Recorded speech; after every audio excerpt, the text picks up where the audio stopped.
کچھ چیزیں ایسی ہوتی ہیں جن کی معاشرے کے اندر ضرورت ہمیشہ موجود رہتی ہے۔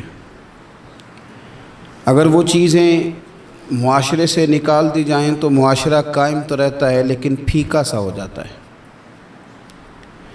یوں محسوس ہوتا ہے کہ جس طرح کچھ چیزیں زمین کا، معاشرے کا نمک ہیں، اگر وہ موجود نہیں ہوں گی تو سارے مسالہ جات اور ساری تیاری کے باوجود سوسائٹی میں چیزیں بدمزہ ہو جائیں گی۔ انہی چیزوں میں سے ایک چیز ادب ہے۔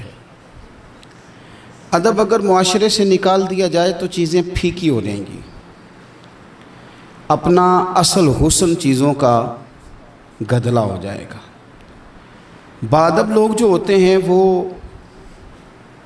دوسروں کو عزت دے دیتے ہیں اور اپنے اخلاق کو بلند کر لیتے ہیں۔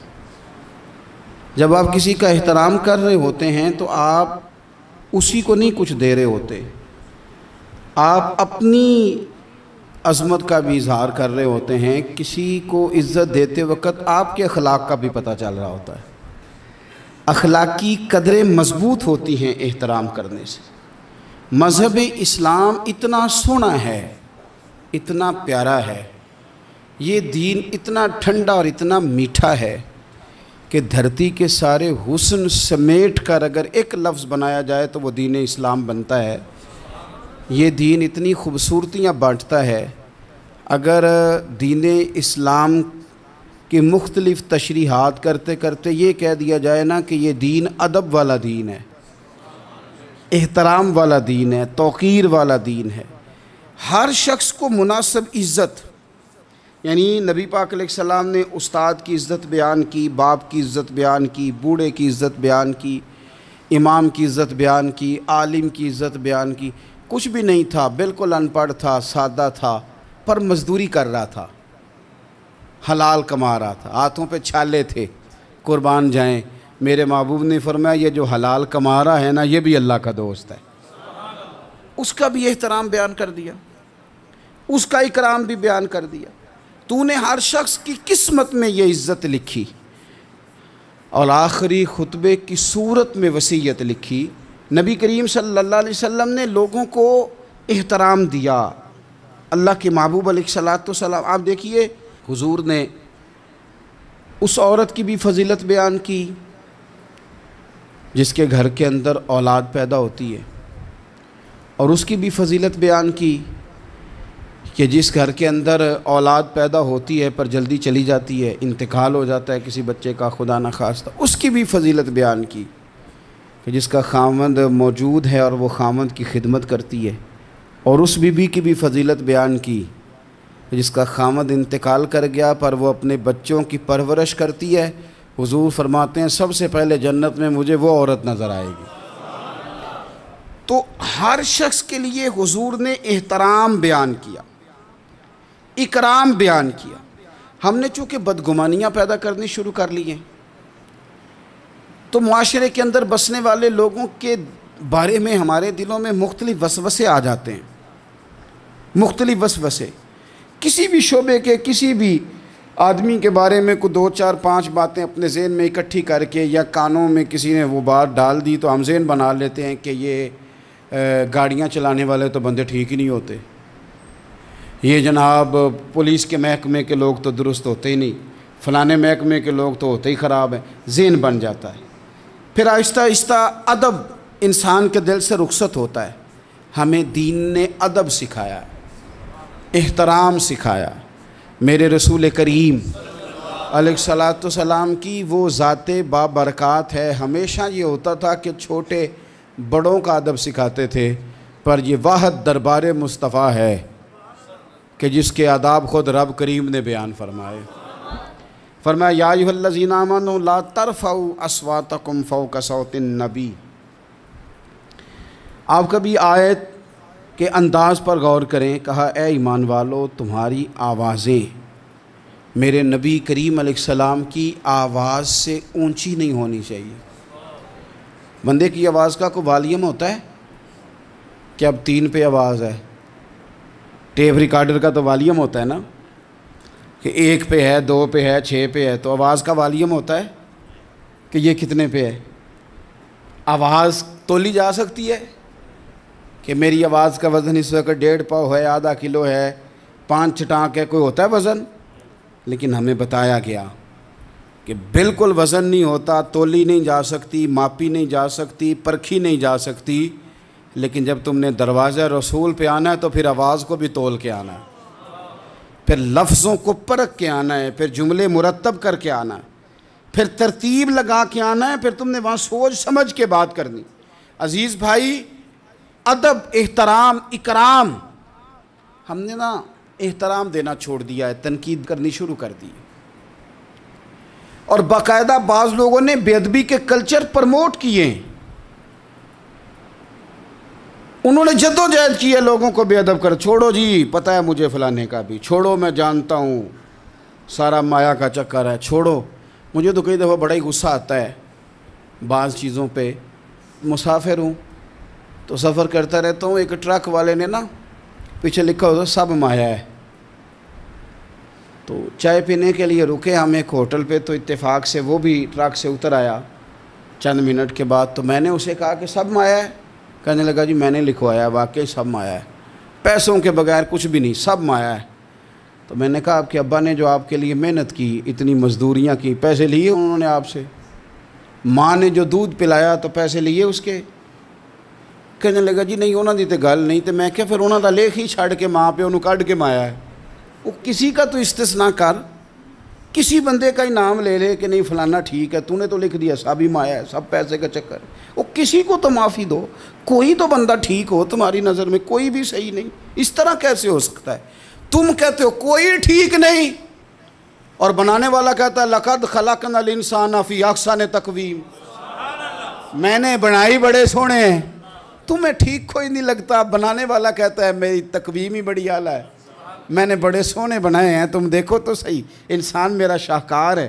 اب آپ دیکھیں کہ جب آپ ذہن بنا لیں گے کہ دنیا غلط ہے تو بے ادبی کریں گے، لیکن اگر ذہن بنائیں گے کہ یہ مخلوق ہے اور بنائی ہے میرے رب نے، اور بڑی سونی کر کے بنائی، اور بڑی حسین کر کے بنائی، اور بڑی اعلیٰ کر کے بنائی، الذی خلقک فسواک فعدلک فی ای صورت ما شاء رکبک، وہ کہتا ہے جیسی صورتیں میں نے چاہی نا ویسی میں نے بنائی۔ یہ تیرا چہرہ نہیں ہے، یہ تو رب کی چاہت ہے، یہ تو رب کی چاہت ہے، اللہ کی چاہت ہے، تو جو ہے تو احترام ہی نہیں کر رہا۔ احترام کریں، اپنے بڑوں کو عزت دیں اور سب کو احترام دیں۔ نبی پاک علیہ السلام نے فرمایا عالم کو علم کی وجہ سے، بزرگ کو عمر کی وجہ سے، اور اپنے حکمران کو عہدے کی وجہ سے عزت دیا کرو، ان کو احترام دو۔ آپ ہر شخص کا اس کے منصب کے لحاظ سے دیکھیں، ایک ہوتا ہے باتیں کرنا، باتیں کرنے میں بھی کوشش کریں پہلے کسی بزرگ کی سنیں، کسی بڑے کی سنیں۔ یہ ضروری نہیں کہ بزرگ پڑھا لکھا ہی ہو، کئی دفعہ یہ بھی ہوتا ہے کہ والد صاحب ان پڑھ ہیں، بیٹا انجینئر ہو گیا ہے۔ اب کوئی بندہ رشتہ دار تھا، اس نے مشورہ مانگا ہے کہ میں نے یہ مکان بنانا ہے، چھت ڈالنا ہے، تو میں 10 فٹ پہ ڈال لوں یا 14 فٹ پہ ڈالوں؟ تو والد صاحب مشورہ دینے لگے تھے، تو اگر بیٹا بول پڑے کہ ابا جی آپ تو پڑھے نہیں، میں تو انجینئر ہوں، آپ چپ کر جائیں، تو میرے خیال میں یہ اس کی بے ادبی ہے۔ اس کو چاہیے تھا والد صاحب کو بات کر لینے دیتا، اور بات کر لینے دینے کے بعد پھر وہ کہتا کہ جناب آپ بھی ٹھیک کہہ رہے ہوں گے تجربے کی روشنی میں، پر جو میں نے پڑھا ہے اور جو میں نے سیکھا ہے اور جو میرے سمجھ میں آیا ہے وہ یہ ہے۔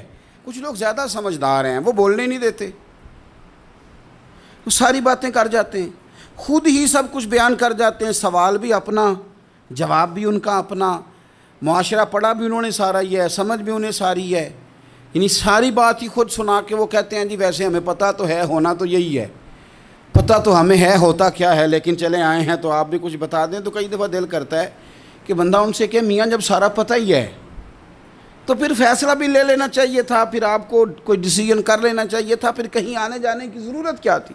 یہ چیزیں انسان کو اخلاقی کمزوری میں مبتلا کرتی ہیں۔ میرے نبی پاک صلی اللہ علیہ وسلم دیکھیے سمجھاتے کس طرح سے ہیں۔ 3 صحابی حضور کی بارگاہ میں حاضر ہوئے، حضرت سیدنا محیصہ بن مسعود، حضرت خویصہ بن مسعود، حضرت عبد الرحمن بن سہل۔ حضرت عبد الرحمن بن سہل جو تھے وہ ان سب سے عمر میں چھوٹے تھے، یہ 2 بڑے تھے۔ تو عبد الرحمن بن سہل تھے چھوٹے، پر انہوں نے بات پہلے کرنی شروع کر دی، اور جب وہ بات پہلے گفتگو شروع کر رہے تھے اور گفتگو بڑھ کے کرنا چاہ رہے تھے، آگے بڑھ رہے تھے، خیال کر رہے تھے کہ مجھے بات پہلے کرنی چاہیے، اب بات ہی کرنی تھی نا، کوئی حرج نہیں ہے، پہلے چھوٹا کر لے، کوئی مسئلہ۔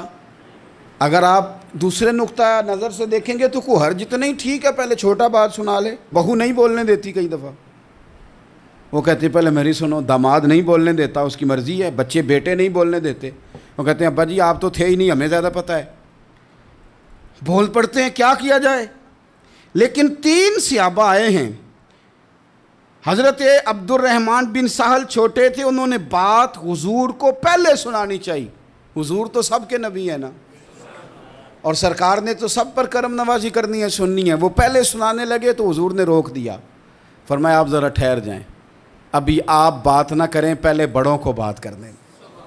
یہ تعلیم بیان فرمائی کہ گفتگو میں بڑوں کو پہلے موقع دیا جائے گا، بڑے کیا کہتے ہیں ان کی بات پہلے سنی جائے گی، ان سے پہلے پوچھا جائے گا کہ معاملہ کیا ہے۔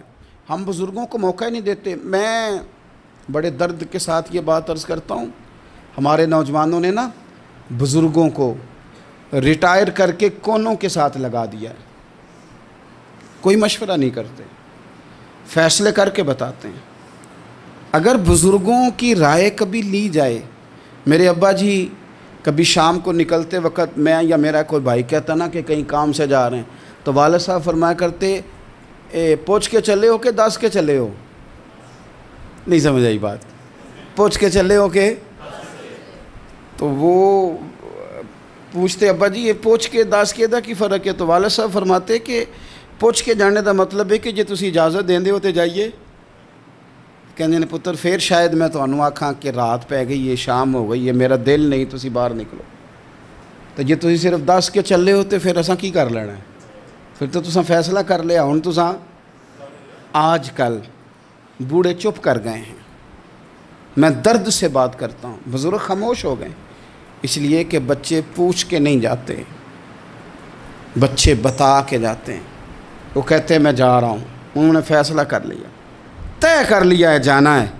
اگر کبھی ان سے پوچھا جائے، اگر ان کو احترام دیا جائے، میں بڑی دفعہ کہتا ہوں، پھر کہتا ہوں کہ شاگرد پجاروں پہ بیٹھا ہو نا اور PhD کر گیا ہو، اور استاد میٹرک PTC ہو اور ابھی بھی سائیکل ہی چلاتا ہو، تو آئے کبھی رستے میں ملاقات ہو جائے شاگرد کی استاد سے، اور شاگرد پجاروں سائڈ پہ کھڑی کر کے اپنے استاد صاحب کو پہلے سلوٹ کرے، اور پھر وہ کہے کہ استاد جی لڑکا لے آتا ہے سائیکل، آپ پجاروں پہ بیٹھے، میں گھر چھوڑا ہوں آپ کو۔ استاد صاحب نے جانا بعد میں سائیکل پہ ہی ہے، ان کا نہیں بیٹا اللہ تیرا بھلا کرے، اللہ تجھے اور لمبی عمر دے، اللہ تجھے اور ترقیاں دے، اس نے سائیکل پہ ہی دوبارہ بیٹھنا ہے۔ لیکن جب وہ استاد دوبارہ سائیکل پہ بیٹھتا ہے تو اسے یوں محسوس ہوتا ہے کہ میرا سائیکل پجاروں سے مہنگا ہے، کیونکہ پجاروں تو سلوٹ کرتی ہے میرے سائیکل کو۔ لیکن کبھی غریب استاد کے قریب سے امیر شاگرد گزر جائے تو تکلیف ضرور ہوتی ہے کہ یار تو میرے پاس سامنے پھٹی پہ بیٹھ کے پڑھتا تھا اور آج تو کہاں پہنچ گیا ہے۔ جب ہم احترام کرتے ہیں تو سوسائٹی میں قدریں بڑھتی ہیں یار۔ لوگوں کو کیا مثلاً فرق پڑے گا اگر آپ اماں کو راضی کر لیں؟ کیا ہوگا؟ ماں بیچاری کی ساری زندگی پردے ڈالتے بیت گئی، ابا نے آ کے پوچھا کہاں گیا وہ کہتی ادھر ہی تھا، مجھے بتا کے کہ ابھی آ جائے گا، وہ مجھے کہہ گیا تھا کہ میں نہیں ادھر ہی تھا، کچھ بھی نہیں، ایسی کوئی بات ہی نہیں۔ ساری زندگی پردے ڈالتے بیت گئی۔ ابا کئی دفعہ گھر میں لڑائی کی، بیٹے کو مارا، اماں نے آگے بڑھ کے پتر کے حصے کی مار بھی کھائی، لیکن اسی بیٹے کی شادی کر دی تو اماں کو پتہ چلا کہ اوہو میں تو سمجھدار ہی نہیں تھی، میرا تو پتر مجھے کہہ رہا ہے اماں تو بھی تو کبھی سیانی ہو جایا کرنا، اگر وہ بولتی ہے تو ہی چپ کر جا، تو پھر اسے احساس ہوتا ہے کہ اوہو میں تو ساری زندگی بیوقوف رہی، میں تیرا دفاع کرتی رہی، تیرے حصے کے تھپڑ کھاتی رہی، اور مجھے آج تو نے بتایا کہ تو سیانی نہیں تھی، آج تو نے بتایا کہ تو عقل مندی نہیں تھی، اماں تجھے کیا پتا، میری بیوی کے سامنے تو ہی سیانی ہو جا۔ وہ ٹوٹ جاتی ہے، بکھر جاتی ہے، وہ کبھی پلٹ کے دیکھتی ہے تو اسے بڑے سارے زخم تازے ہو کے دکھائی دیتے ہیں، وہ یار میں ہی سیانی نہیں تھی۔ سنو نا، امام حسن رضی اللہ تعالیٰ عنہ فرماتے ہیں، امام حسن نے کوئی لمبا وقت نہیں اپنی والدہ کے ساتھ گزارا، چھوٹے تھے تو سیدہ فاطمہ الزہرا رضی اللہ تعالیٰ عنہ وصال کر گئیں، پر شیر خدا کے پتر کی بات دیکھیں، امام حسن کہتے ہیں لوگوں میں جب تھوڑا سا باشعور ہوا اور مجھے چیزیں تھوڑی سی دکھائی دینے لگی تو میں نے کبھی اپنی اماں کے ساتھ ایک پلیٹ میں کھانا نہیں کھایا تھا۔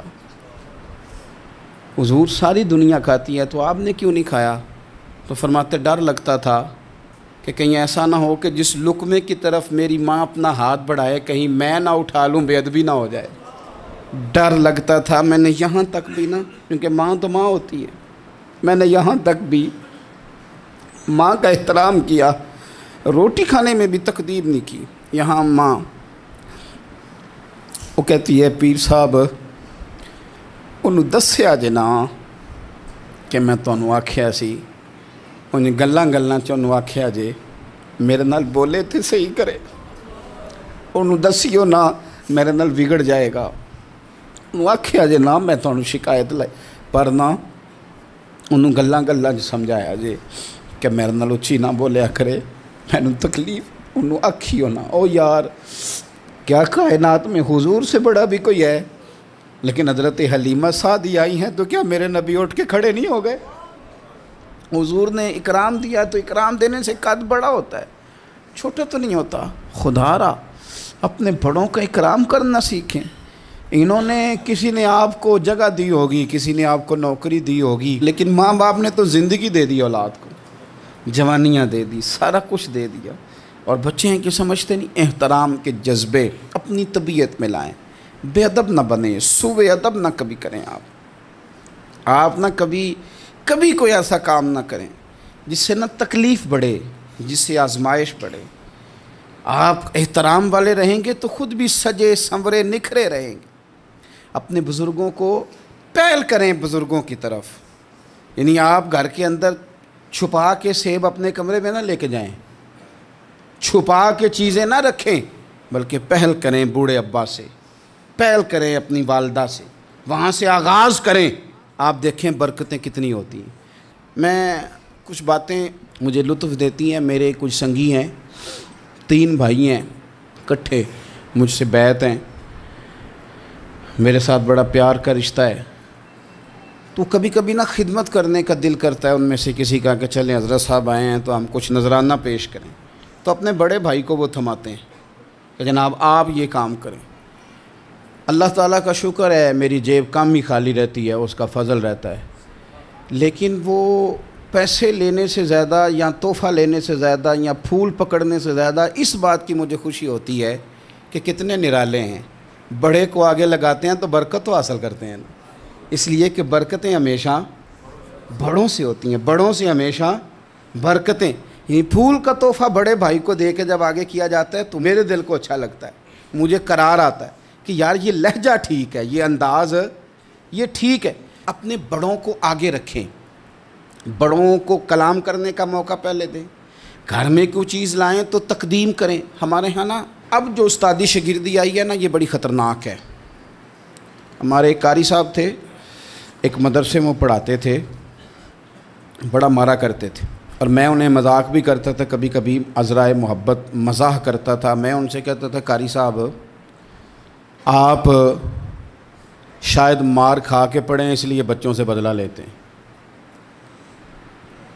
تو کچھ دن پہلے، کچھ عرصہ پہلے ملاقات ہوئی تو میں ان کے ادارے کے قریب سے گزر رہا تھا، تو میں نے ان کا نا وہ ڈیسک وغیرہ چیک کیا تو ان کے پاس نا سوٹی علیحدہ ہوتی تھی، پائپ 2 قسم کے علیحدہ ہوتے تھے، پانی والا علیحدہ اور گیس والا علیحدہ، بڑا مارتے تھے بچوں کو۔ مجھے بھی اختلاف تھا اس بات سے، میں ان کو گزارش بھی کرتا تھا، تو میں گیا تو وہ جس طرح وہ خیر استاد کمال کے تھے، انہوں نے بڑے کامیاب حافظ تیار کیے، اور ویسے بھی بندہ بڑا بااصول، بڑے اچھے، بڑے نفیس۔ میں نے ان سے کہا کہ وہ خیر ہے، مطلب چھوٹیاں کدھر گئیں آپ کی؟ کہنے لگے حضرت صاحب نہ شاگرد رہے، نہ استاد رہے، نہ وہ ماں باپ رہے۔ کہنے لگے پتہ نہیں 2-4 سالوں میں کیا ہوا ہے۔ تو میں نے کہا آپ کو تو کوئی منع کاری نہیں، میں نے کئی دفعہ سمجھایا تھا، آپ باز نہیں آتے۔ کہتے تھے اب آ گیا ہوں، اس لیے کہ ایک کو چھڑی مار رہے ہوتے ہیں تو دوسرا ساتھ ویڈیو بنا رہا ہوتا ہے۔ پہلے طالب علم اس طرح کی توہین کا رویہ استادوں کے ساتھ نہیں کرتے تھے۔ وہ کہتے تھے جیسے بھی ہے فیض استاد سے لینا ہے۔ اب آپ ذرا گھور کے دیکھیں تو کہتے ہیں لاؤ کتابیں، جا رہا ہوں بڑے مدرسے، بڑے کالج، بڑے اسکول۔ میں نے اپنی زندگی میں دیکھا کہ ہمارے بڑے کہتے تھے، کبھی گھر آ کے بتاتے نا استاد جی نے مارا ہے، تو کہتے تھے کسی غلطی سے مارا ہوگا، اور اس طرح کے سخت لفظ بولتے تھے کہ ہمیں لگتا تھا کہ ہمارے بزرگ ہمارے ساتھ زیادتی کر رہے ہیں۔ وہ کہتے تھے کہ مینوں ہڈیاں چاہیے نے پڑھیا ہوئے، یہ لفظ کہتے تھے میرے ابا جی میری اماں جی، ہڈیاں دیا جی سانوں پر دیا جی پڑھیا۔ اب کیا ماحول ہے، ڈر آتا ہے، بچے گھورتے ہیں۔ ان کی اماں آ کے کہتی ہے تو 8,000 کا مولوی ہے، میرا 1.25 کروڑ کا بچہ ہے، تیری طاقت کیسی ہوئی چودھری کے بچے کو ہاتھ لگانے کی؟ اتنی تیری جرت کہ نے میرے بیٹے کو ہاتھ لگایا ہے؟ کروں گی نا کل بندے اکٹھے تیری کراؤں گی چھوٹی مسجد سے، تو اتنی تیری طاقت کہ تو میرے بچے کو مارے۔ ہم نے نا پرموٹ کی چیزیں، پرموٹ۔ حضرت خواجہ حسن بصری رحمۃ اللہ علیہ فرمایا کرتے تھے ادب نہ ہو تو علم آ ہی نہیں سکتا، اس لیے کہ کتابیں رہنمائی کرتی ہیں، کتابوں کی ترجمانی تو استاد نے کرنی ہے۔ تو اگر آپ وہ احترام ہی نہیں ہے، وہ طبیعت ہی نہیں ہے، وہ ذوق ہی نہیں ہے، سیکھنے کا وہ خاص جذبہ ہی نہیں ہے۔ ہمارے صاحب رحمۃ اللہ علیہ فرمایا کرتے تھے بہت سارے لوگ بڑے بڑے درویشوں کے پاس جا کے خالی آتے ہیں۔ حضور کیوں؟ فرماتے تھے اس لیے کہ کشکول سیدھا نہیں کرتے، پیالہ سیدھا نہ ہو تو خیرات آیا نہیں کرتی، ادب نہیں کرتے، احترام نہیں کرتے، پیالہ سیدھا نہیں کرتے۔ پیالہ سیدھا نہ ہو تو وہ تو جو دینا ہو وہ بھی نیچے گر جاتا ہے۔ احترام، ایک شخص نے نا حضرت سیدنا امیر معاویہ رضی اللہ تعالیٰ عنہ سے کہا کہ میں نے زیارت کرنی ہے حضرت امام حسین رضی اللہ تعالیٰ عنہ کی، مدینہ شریف جا رہا ہوں، میں نے ان کو پہلے دیکھا نہیں ہوا، تو مجھے بتائیے امام علی مقام رضی اللہ تعالیٰ عنہ کو میں کیسے پہچانوں گا؟ تو ابن عساکر دیکھیے گا، حضرت امیر معاویہ رضی اللہ تعالیٰ عنہ فرمانے لگے تو مدینہ شریف جانا، ایک شخص لوگوں کے حلقے میں بیٹھ کے لوگوں کو دین پڑھا رہا ہوگا، مسجد نبی میں وہ چمکتا ہوا چہرہ لوگوں کو قرآن و سنت کی تعلیمات سے روشناس کر رہا ہوگا، اور فرمایا اس کے ارد گرد لوگ اس ادب سے بیٹھے ہوں گے کہ جیسے ان کے سروں پر پرندے بیٹھے ہوئے ہیں، ذرا حرکت کی تو پرندے اڑ جائیں گے۔ فرمایا جب وہ نورانیت والا ماحول تم دیکھو اور اتنے با ادب شاگردوں کے بیچ بیٹھی ہوئی ایک نورانی ہستی کو دیکھو تو سمجھ لینا وہی حسین ابن علی ہیں، وہی ہے امام علی مقام امام حسین، کہ جو اس احترام کے ساتھ لوگوں کو انہوں نے آداب سکھائے ہیں، اس طرح انہوں نے لوگوں کو سمجھایا ہے کہ ان کے شاگردوں کا یہ رنگ ہے کہ وہ تو سر نہیں ہلاتے کہ کہیں پرندہ نہ اڑ جائے۔ اس انداز میں جب لوگ، مجھے بات یاد آ گئی، امام احمد بن حنبل رحمۃ اللہ علیہ بہت بڑے محدث تھے، تو مجھے پتہ ہے اگر آپ مجھ سے پوچھیں گے نا اس دور میں فقہ سب سے بہترین کس کو آتی ہے تو میں آپ کو بتا سکتا ہوں، کیونکہ میرا شعبہ ہے نا۔ آپ پوچھیں گے صرف ناو کا استاد کون اچھا ہے تو میں بتا دوں گا کہ کہاں پہ ہے، کون ہے، میرا شعبہ ہے۔ اسی طرح سے میڈیکل کے شعبے سے وابستہ لوگوں سے آپ پوچھیں گے کہ ہارٹ کا ڈاکٹر کون سا اچھا ہے تو بتا دیں گے۔ پوچھیں گے بھئی میں نے ایک ناک کان گلے کے ڈاکٹر کے پاس جانا ہے، تو جس کا جو شعبہ ہے اسے پتہ ہوتا ہے۔ مدرسے کے بچوں کو بھی پتہ ہوتا ہے کہ کون سا آدمی کہاں بہترین پڑھانے والا ہے۔ ایک بزرگ تھے شاہ بقی الدین ابن مخلد، وہ کہتے ہیں مجھے پتہ چلا کہ اس دور میں نبی کریم علیہ السلام کی حدیث جو سب سے بہترین پڑھاتے ہیں وہ امام احمد بن حنبل ہیں۔ ان کو حضور کی حدیث سے جو خاص شغف ہے وہ کسی اور کو نہیں۔ کہتے ہیں میرے دل میں لو لگ گئی، حالانکہ میں امیر گھرانے سے تھا، میں کشتی میں بیٹھا امام احمد بن حنبل کے پاس آنے کے لیے، رشتے میں طوفان آ گیا، کشتی ہچکولے کھانے لگی، کسی طریقے سے ایک جزیرے کے ساتھ جا کے کشتی لگی، ٹوٹ گئی، بکھر گئی، میں جزیرے پہ اتر گیا، اور بھی کئی لوگ تھے۔ ایک مہینہ وہاں رہنا پڑا، بارشیں ختم ہوئی، موسم ٹھیک ہوا تو ایک کشتی دکھائی دی آتی ہوئی۔ فرماتے ہیں کہ وہ اس کشتی میں بیٹھا، دوبارہ بغداد کیا، مجھے سفر طے کرتے 2.5 مہینے گزر گئے، وہ جزیرے پہ مہینہ پتے کھا کے بھی گزارا کرنا پڑا۔ نکلا تھا علم حاصل کرنے، جب بغداد شریف پہنچا، لوگوں سے پوچھا امام احمد بن حنبل کا مدرسہ کہاں ہے؟ انہوں نے کہا وہ مدرسہ تو بند ہو گیا ہے، وقت کا بادشاہ مخالف ہو گیا، مسجد مدرسہ سیل کر دیا۔ امام صاحب کہاں ہیں؟ کہا گھر کے اندر قید ہیں۔ ان کے گھر کو سب جیل بنا دیا، چاروں جانب پولیس کھڑی ہے، اور ویسے بھی بغداد میں کرفیو ہے، ہر چوک چوراہے میں پولیس والے کھڑے ہیں۔ شاہ بقی الدین کہتے ہیں اتنا کچھ سننے کے باوجود بھی میرا جذبہ ٹھنڈا نہیں ہوا۔ وہ مہینے میں سفر کی صحبتیں، گو سنا تھا کہ آستانہ یار دور ہے، پر ہم نے بھی ٹھان لی تھی کہ جانا۔ گو سنا تھا کہ آستانہ یار دور ہے، پر ہم نے یہ ٹھان لی تھی کہ جانا ضرور ہے۔ کہتے ہیں پہنچ گئے، اب پتہ چلا کہ کرفیو ہے، سڑکوں پہ پولیس کھڑی ہے، گلیوں میں چوکوں چوراہوں میں پہرے ہیں، امام صاحب تک تو جا کوئی نہیں سکتا۔ کہتے ہیں میں نے ایک شخص کی منت کی، میں نے کہا کسی طریقے گاڑی بتا۔ کہنے لگا میں اشارہ بھی نہیں کر سکتا، سخت حالات ہیں۔ وہ کوئی طریقہ، میں نے جب زیادہ تڑپ کے کہا تو وہ شخص کہنے لگا میں ان کے گھر کے قریب تجھے لے جاؤں گا اور گزرتے وقت صرف آنکھ کا اشارہ کروں گا۔ کہتے ہیں میں نے کہا یہ بھی ٹھیک ہے۔ ان کے گھر کے تیری تلاش میں پھرے نا ہم جنگل پہاڑ اور دشت میں، ان کے دروازے کے قریب اس نے اشارہ کیا۔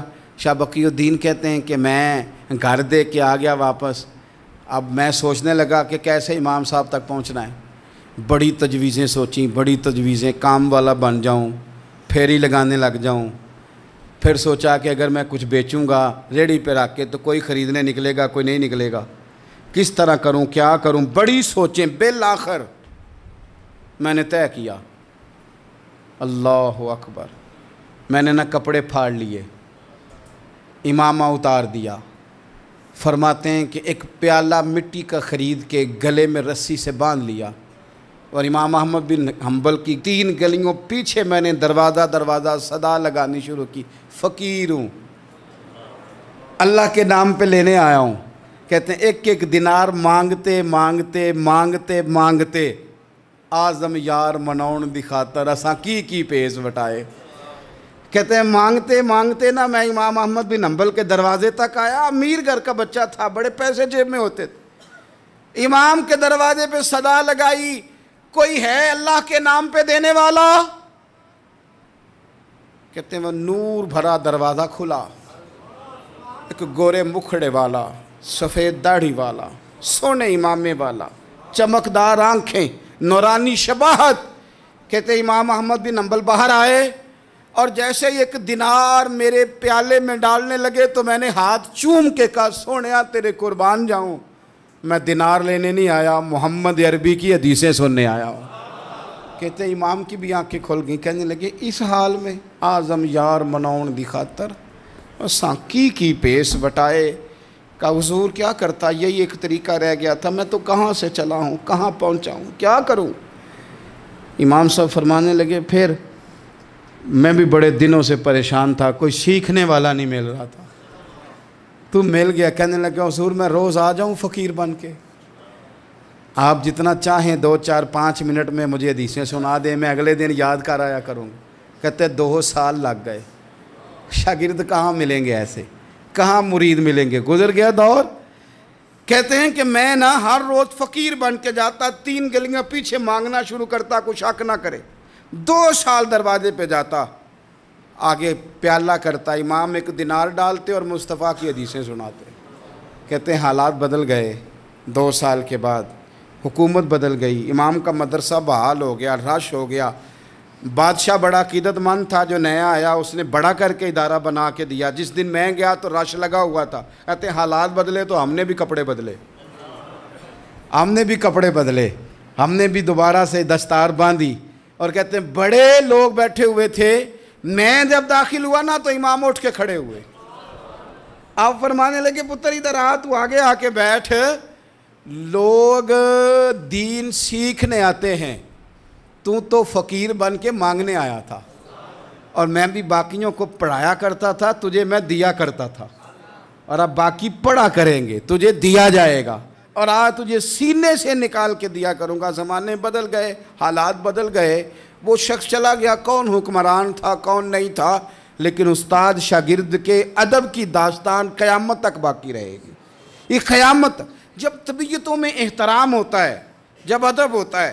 آپ کو پتہ ہے نبی پاک صلی اللہ علیہ وسلم کو یہ ادب کتنا پیارا ہے۔ نبی پاک علیہ السلام اس احترام کے جذبے کو کتنا پسند کرتے ہیں۔ اللہ کے پیارے رسول صلی اللہ تعالیٰ علیہ وسلم اس جذبہ احترام سے کتنے راضی ہوتے ہیں۔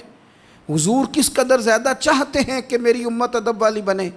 نبی پاک علیہ السلام ادب والے لوگوں کے بارے میں اتنے راضی ہیں، اتنے راضی ہیں، اتنے خوش ہیں، حضور اتنا نوازتے ہیں۔ میں نے یہ حدیث پڑھی تو یوں لگا کہ جیسے روح وجد کرنے لگی ہے۔